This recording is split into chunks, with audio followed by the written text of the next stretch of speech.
ابن جریج نے کہا مجھے عطا نے خبر دی کہ میں نے اپنے متعدد رفقا کے ساتھ جابر بن عبداللہ رضی اللہ تعالیٰ عنہما سے سنا، انہوں نے کہا رسول اللہ صلی اللہ علیہ وسلم کے صحابہ کرام رضوان اللہ علیہ مجمعین نے احرام کے وقت صرف اکیلے حج ہی کا تلبیہ پکارا۔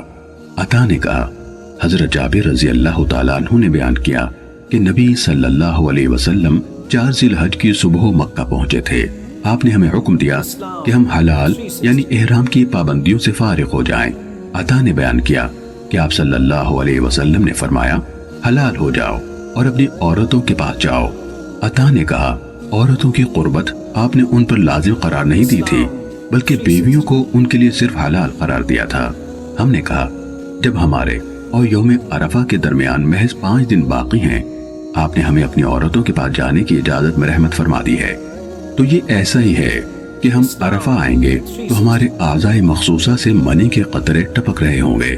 عطا نے کہا جابر رضی اللہ تعالیٰ عنہ اپنے ہاتھ سے ٹپکنے کا اشارہ کر رہے تھے، ایسا لگتا ہے کہ میں اب بھی ان کے حرکت کرتے ہاتھ کا اشارہ دیکھ رہا ہوں۔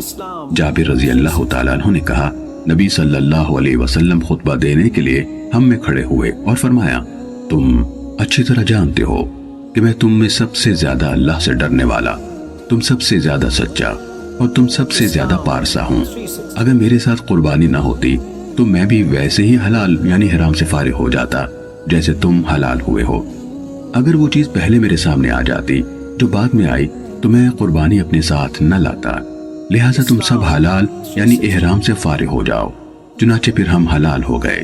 ہم نے آپ صلی اللہ علیہ وسلم کی بات کو سنا اور اطاعت کی۔ عطا نے کہا حضرت جابر رضی اللہ تعالیٰ عنہ نے بیان کیا اتنے میں حضرت علی رضی اللہ تعالیٰ عنہ اپنی ذمہ داری سے عہدہ برآں ہو کر پہنچ گئے۔ آپ صلی اللہ علیہ وسلم نے ان سے پوچھا علی تم نے کس حج کا تلبیہ پکارا تھا؟ انہوں نے جواب دیا جس کا نبی صلی اللہ علیہ وسلم نے پکارا۔ رسول اللہ صلی اللہ علیہ وسلم نے ان سے فرمایا قربانی کرو اور احرام ہی کی حالت میں رہو۔ جابر رضی اللہ تعالیٰ عنہ نے بیان کیا حضرت علی رضی اللہ تعالیٰ عنہ رسول اللہ صلی اللہ علیہ وسلم کے لیے بھی اپنے ہمراہ قربانی کے جانور لائے تھے۔ سراقہ بن مالک بن جعشم رضی اللہ تعالیٰ عنہ نے دریافت کیا اے اللہ کے رسول صلی اللہ علیہ وسلم یہ حج کے مہینوں میں عمرہ کرنا صرف ہمارے اسی سال کے لیے جائز ہوا ہے یا ہمیشہ کے لیے؟ آپ صلی اللہ علیہ وسلم نے فرمایا ہمیشہ کے لیے۔ صحیح مسلم۔